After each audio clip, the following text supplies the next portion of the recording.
베타블로커 관련된 치료와 그리고 한계점을 맡게 된 52번 이광석입니다. 베타블로커의 기능으로 봤을 때 베타1과 베타2로 나눌 수 있는데, 베타1은 보통 심장에 작용하고 베타2는 허파에 작용합니다. 풀모너리 시스템에 관한 베타 블로커를 알아볼 건데요. 프라프라놀 같은 non-selective 베타 리셉터 안타고니스트는 기관지 평활근에 있는 베타2 리셉터를 막음으로써 COPD 환자들에게는 생명을 위협하는 기관지 협착을 일으키거나, 하지만 정상인들에게는 큰 영향을 주지 않는 걸로 알려져 있습니다. 베타1의 선택성이 있는 안타고니스트 또는 intrinsic sympathomimetic activity를 가진 안타고니스트는 프로프라놀보다는 천식 환자의 기도 저항을 덜 증가시키나 기관지 경련 관련 질병을 가진 환자들에게 사용 시 특히 더 많은 주의가 필요합니다. 베타1 리셉터에 대한 선택성을 가진 셀리프롤롤과 베타2 리셉터의 부분적 애고니즘을 가진 약들이 더 희망적으로 보입니다. 이번에는 실험에 대해서 알아볼 건데, 셀리프롤롤과 셀리프롤롤이 카디오베스큘러 베타 블로커인데, 그 레스피레이터리 펑션에 그 천식을 가진 환자들에게 어떤 영향을 끼치는지 알아보는 실험이었습니다. 프로프라놀로는 non-selective 베타 리셉터 안타고니스트고, 셀리프롤롤은 이제 selective 베타 리셉터 안타고니스트인데, 여기서 보시면 아시다시피 셀리프롤롤을 사용 시 FEV1 그리고 FVC가 증가한 것을 볼 수 있습니다. 그리고 프라프라놀 같은 non-selective 베타 블로커를 사용 시 FEV가 9% 감소한 것을 볼 수 있습니다. 한마디로 여기서 보시면은 non-selective 베타 리셉터 블로커보다는 베타2 selective 베타 블로커가 더 효율적인 것을 알 수 있습니다. COPD에 관해서 간단하게 말씀드리면 Chronic Obstructive Pulmonary Disease라는 것이고, 정의로서는 숨쉬기가 힘들어지는 점진적인 질병을 말하는 것입니다. COPD는 다음과 같은 이유로 더 적은 양의 공기가 기도에 들어오고 나가는데, 첫 번째로 기도와 공기주머니가 탄성력을 잃게 되고, 공기주머니 사이 벽이 파괴됨으로써 기도벽이 두꺼워지거나 평상시보다 더 많은 점액이 분비되어 기도를 막습니다. 가래양이 많은 기침, 쌕쌕거림, 짧은 숨, 가슴 통증, 그 외 다른 증상이 유발되며 흡연이 COPD의 주 원인으로 규명이 되고 있습니다. 공기오염, 화학적 연기 또는 먼지 같은 폐 자극물에 장기적 노출 시에도 발병이 가능하다고 합니다. 아즈마와 그리고 COPD에 관한 다른 점을 설명한 것인데, 보통 아즈마는 알러지 리액션이 동원되고, COPD는 그냥 정상적으로 발병하게 되고, 보통 아즈마는 흡연이 관련되기도 하지만 COPD는 거의 90% 이상의 환자들이 흡연을 하는 걸로 알고 있습니다. 그리고 숨쉬기가 힘들거나, 그 다음에 이제 공기가 흐르는데 이제 obstruction이 생기거나, 여러 가지 이제 비교한 것을 볼 수 있고요. 그 다음에 COPD 환자는 점진적으로 이제 quality of life, 삶의 질이 떨어지는 것으로 알고 있습니다. 여기에 보시면은 non-selective 베타1, 베타2 아드레너르직 안타고니스트, 그리고 베타1 셀렉티브, 그리고 알파1 앤 베타1 베타 아드레너르직 안타고니스트의 리스트를 볼 수 있습니다. 베타 블로커는 글루코스의 토너런스를 낮추고, 그 다음에 혈장에서는 트라이글라이세라이드와 VLDL 레벨을 높이며, 그 다음에 레닌이 분비되지 않게 하며, 그 다음에 non-selective 베타 블로커 같은 경우에는 inhibition of beta receptor mediated glucose mobilization from liver, 한마디로 글루코스가 쌓이는 것을 이제 방해하는 걸로 알고 있습니다. 이제 메타볼릭 이펙트에서 알아보면 베타 리셉터 안타고니스트는 탄수화물과 지질 대사를 조절하며, non-selective 베타 블로커들은 타입 1 인슐린에 의존하는 당뇨병 환자들이 저혈당증에서 회복되는 시간을 늦춰주며, 카테코라민 같은 저혈당증이 일어나는 경우 글리코겐 분해를 촉진하고 혈당을 높입니다. 베타 리셉터 안타고니스트는 글리코겐 분해를 막을 뿐만 아니라 트레모, 타키카르디아 그리고 긴장감 등의 증상을 둔화시켜 저혈당증이 분비되는 카테콜라민의 반대 조절 효과를 방해합니다. 그러므로 베타 아드레날직 리셉터 안타고니스트는 불안정한 당뇨를 가지거나 저혈당증을 자주 겪는 환자들에게 투여할 경우 주의가 요구됩니다.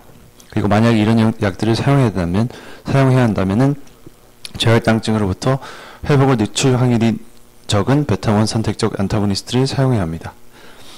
베타 리셉터는 지방세포에서 호르몬 센시티브 라이페이즈의 활성을 증개하여 자유지방상을 혈액으로부터 내보내 운동 중인 근육의 에너지원으로 사용하고, 베타 리셉터 안타고니스트들은 지방 조직으로부터 프리 패티 애시드의 방출을 경감시키고, non-selective 베타 리셉터 안타고니스트들은 지속적으로 HDL 콜레스테롤을 낮추고 LDL 콜레스테롤과 트라이글라이세라이드를 높이는 걸로 알려져 있습니다. 셀리프롤롤과 카테콜, 네비볼롤, 칼베딜롤, 그리고 베반톨롤을 포함하는 베타1 셀렉티브 안타고니스트들은 이상지혈증 환자의 혈정에 있는 지지 프로파일의 발전에 큰 도움이 되는 것으로 알려져 있고, 베소다일레이팅 베타 리셉터 안타고니스트, 예를 들어 셀리프롤롤과 니프라딜롤, 칼테올롤, 칼베디올롤, 그리고 딜레발롤 등은 인슐린 저항을 가진 환자들에게 인슐린 민감도를 증가시킴으로써 adverse metabolic effect를 개선하기 위해 HMG coenzyme A reductase inhibitor와 함께 사용하기도 합니다. 그리고 다른 효과들을 보면은 베타 리셉터의 안타고니스트들은 케타콜라민으로부터 유발되는 트레모를 막거나 케타콜라민에 의해서 생기는 mast cell degranulation inhibition을 막는 걸로 알려져 있습니다. 여기서 보시면 아시겠지만 에즈마 같은 경우에는 베타 블로커를 사용할 때 굉장히 주의가 필요하기 때문에 조심해야 되고, 그 다음에 당뇨병 환자도 마찬가지입니다. 여기서 보신 adverse effect와 precaution을 알아보겠습니다. 첫 번째로 cardiovascular 시스템에서는 베타 리셉터 봉쇄는 심근경색이나 심부전증 또는 심장 비대를 가진 환자에게 심부전을 일으키거나 악화시키기도 합니다. 그 다음에 브라디카르디아, 매분 60 이하의 맥박을 가진 서맥은 베타 리셉터의 봉쇄의 정상적인 반응이며, 환자 중에서 사이너스 노드 기능 또는 AV 전도를 손상시키는 베라파밀 또는 다양한 항부정맥 약을 먹는 경우 특히 주의가 요구됩니다. 이 경우 베타 안타고니스트들은 생명을 위협하는 부정서맥을 일으킬 수도 있습니다. 베타 리셉터 안타고니스트 장기 치료 후 갑자기 초월이 중단 시 혁심증이 야기될 수 있으며 급사 위험을 높일 수 있으므로, 이는 긴 시간 베타 리셉터 안타고니스트 치료를 받은 환자는 베타 리셉터 애고니스트에 대한 민감도가 증가하기 때문입니다. 폴모너리 펑션을 보시면은 기관지 경련적 질병을 가진 환자들에게는 에즈마 같이 베타 리셉터 안타고니스트를 사용 시 기관지 확장에 관여하는 베타2 리셉터를 막게 되어 기도 저항을 높여 생명의 위협을 줄 수 있으므로 베타1 리셉터의 선택성이 있거나 베타2 리셉터의 intrinsic sympathomimetic activity를 가진 약물은 기도 협착을 일으킬 확률이 적은 것으로 알려져 있습니다. 하지만 현재까지 밝혀진 베타1 리셉터의 선택적인 베타 블로커의 선택성이 보통인 것으로 보아 에즈마 환자에게는 사용을 피하는 것이 안전합니다. CNS에 관련된 것으로는 피곤, 수면방해, 불면증, 안몽 등이 있고, 그 외의 부정적인 효과들로서는 고혈압 환자에게 투여 시 성기능 저하, 임산부에게 투여는 하지만 안정성은 아직 한정적으로 나와 있습니다. 만약에 과도하게 섭취하는 경우 베타 리셉터 안타고니스트는 투여된 약의 양리학적 특성에 의존하는데, 특히 베타1 셀렉티브, 본래 고유의 교감신경 흥분적 활동, 그리고 막을 안정화시키는 특징을 포함하여 저혈압, 섬액, 길어진 AV 전도 시간, 그리고 넓어진 QRS 컴플렉스가 흔한 징후이며 발작과 우울증도 생길 수 있으며, 시저, 우울증이 생기기도 하며 저혈당과 기관지 경련이 일어날 수도 있고, 심한 섬액은 처음에 에트로핀을 사용하지만 카디액 페이스메이커가 간혹 필요하기도 합니다. 저혈압을 치료하기 위해 많은 도수의 아이소프로테놀 또는 알파 리셉터 아고니스트가 필요하기도 하며, 글루카곤은 positive chronotropic and ionotropic effects를 심장에 작용하며 베타 리셉터 안타고니스트의 오버도즈된 환자에게 유용하게 쓰기도 합니다. Intrinsic sympathomimetic activity란, 여기서 보시다시피 예를 들어서 두 번째 보시면은 이제 몇 명의 베타 블로커 옥스프레놀롤, 핀돌롤, 펜뷰톨롤, 그리고 아세뷰톨롤은 ISA라는 Intrinsic Sympathomimetic Activity를 보여주는데, 이것들은 이제 낮은 레벨의 아고니스트 액티비티를 베타 아드레날린 리셉터에서 보이지만, 하지만 또 안타고니스트 역할로서 유지를 하는 것을 알 수 있습니다. 그러므로 만약에 여기서 excessive bradycardia나 이런 환자들에게 이제 베타 블로커 테라피를 할 때 사용될 때 도움이 되는 걸로 알 수 있습니다. 하지만 포스트 마이오카르디얼 인팍션 같은 경우에는 이제 이 ISA는 사용하면 안 되는 걸로 알려져 있고 엔지나 그리고 타키 아리스미아 같은 경우에도 별 효과가 없는 걸로 알려졌습니다.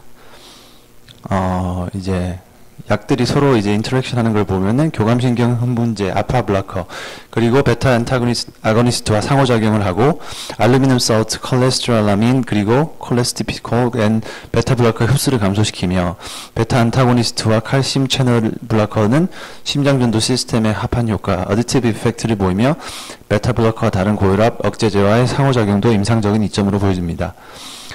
페니토인, 리펀핀, 그리고 페노바비탈, 그리고 흡연은 헤파틱 바이오 트랜스포메이션 엔자임을 유발하여 광범위하게 대사된 베타 리셉터 안타고니스트들, 특히 프로프라놀의 혈중 농도를 낮추며 시메티딘과 하이드랄라진 그리고 프로프라놀과 메토프롤롤의 바이오빌리티를 높여주며 베타 리셉터 안타고니스트는 리도카인의 클리어런스를 감소시키는 걸로 알려져 있습니다.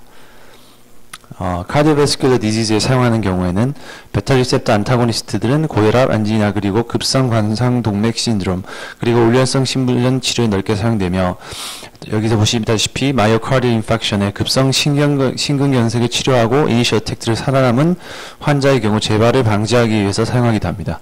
많은 임상실험 결과 급성 심근경색 환자에게 조기에 베타 리셉터 안타고니스트를 투여하고 장기적으로 지속한 경우에는 사망률이 25% 정도로 감소한 것으로 나눠졌습니다. 세컨더리 프리벤션에 관한 실험에서 가장 광범위적이고 호의적인 임상 실험 결과에 따르면 프로프라놀과 메토프롤롤 그리고 티몰롤이 가장 효과가 있는 것이 증명되었습니다. 컨제스티브 하트 페일리어 같은 경우에는 급성으로 베타 리셉터 안타고니스트를 투여 시 현저하게 증상이 악화되거나 이스케믹 또는 컨제스티브 카디오마이오패티 같은 다양한 형태의 심장질환을 가진 환자들에게 울혈성 심부전을 야기하는 것이 일반적으로 관찰됩니다. 하지만 많은 환자가 관련된 랜더마이즈드 임상실험들이 진행되었고 실험 결과 특정한 베타 리셉터 안타고니스트들은 좌심실 이완기 기능 상실 환자들에게 크게 효과적인 것에 비해 2차적으로 다양한 하트 페일리어를 가진 환자들에게도 영향을 주는 것으로 알려져 있습니다. 이 실험에서 알려다시피 이 약들은 환자들의 삶의 질을 높였고 심근경색을 호전시켰으며 생명을 연장하기도 하였습니다.